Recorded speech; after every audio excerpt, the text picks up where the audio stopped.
নড়াইলের লোহাগাড়ায় শ্রীকৃষ্ণের জন্মাষ্টমী উৎসব উদযাপিত। শরীফুজ্জামান নড়াইল প্রতিনিধির ভিডিও চিত্রে বিস্তারিত। নড়াইলের লোহাগাড়ায় উৎসাহ ও উদ্দীপনার মধ্য দিয়ে শ্রীকৃষ্ণের জন্মাষ্টমী পালিত হয়েছে। 16 আগস্ট শনিবার সকাল 11টায় লক্ষ্মীপাশা শ্রী শ্রী সিদ্ধেশ্বরী কালীমাতা মন্দির কমিটি ও জন্মাষ্টমী পর্ষদ আয়োজিত একটি মঙ্গল শোভাযাত্রা মন্দির চত্বর থেকে শুরু হয়ে লোহাগাড়া পৌর শহরের গুরুত্বপূর্ণ সড়ক প্রদক্ষিণ শেষে আবার মন্দির প্রাঙ্গণে এসে শেষ হয়। শোভাযাত্রার শুভ উদ্বোধন করেন সহকারী ভূমি কমিশনার ও পৌর প্রশাসক মিঠুন মৈত্র। পরবর্তী সময়ে অনুষ্ঠিত হয় আলোচনা সভা, যার আহ্বায়ক ছিলেন কিশোর রায় এবং সদস্য সচিব ছিলেন সাংবাদিক রূপক মুখার্জি। প্রধান অতিথি হিসেবে বক্তব্য রাখেন নড়াইল জেলা বিএনপির সাধারণ সম্পাদক আলহাজ মোহাম্মদ মনিরুল ইসলাম।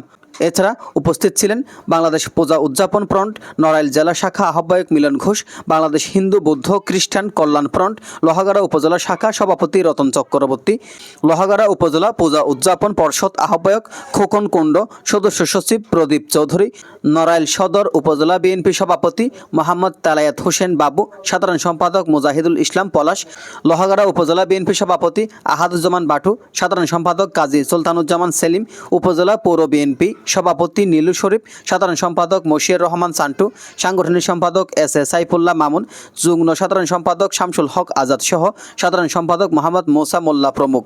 বক্তারা জন্মাষ্টমীর তাৎপর্য তুলে ধরেন। হিন্দু ধর্মাবলম্বীদের মতে জন্মাষ্টমী হল ভগবান বিষ্ণুর অষ্টম অবতার শ্রীকৃষ্ণের জন্মদিন, যিনি দুষ্টদের বধ করে পৃথিবীকে পাপ থেকে মুক্ত করেছিলেন।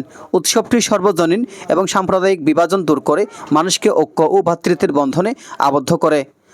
যখন ইন্ডিয়ায় গিয়েছি, যখন আমি মথুরায় শ্রীকৃষ্ণের এখানে জন্মগ্রহণ করেছে, সেটাও দেখার সৌভাগ্য হয়েছে।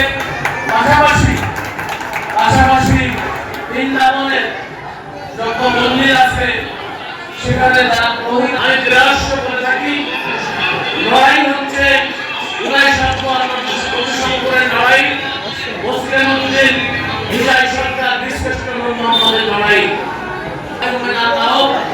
আমরা নামাজের জন্য যাই, হিন্দু ভাই বোনেরা ডানে, পাশাপাশি যখন মাগরিবের আযান দেয় আমরা নামাজ পড়ি, হিন্দু ভাই বোনেরা এজান নিজামুদ্দিন, ডেস্ক রিপোর্ট।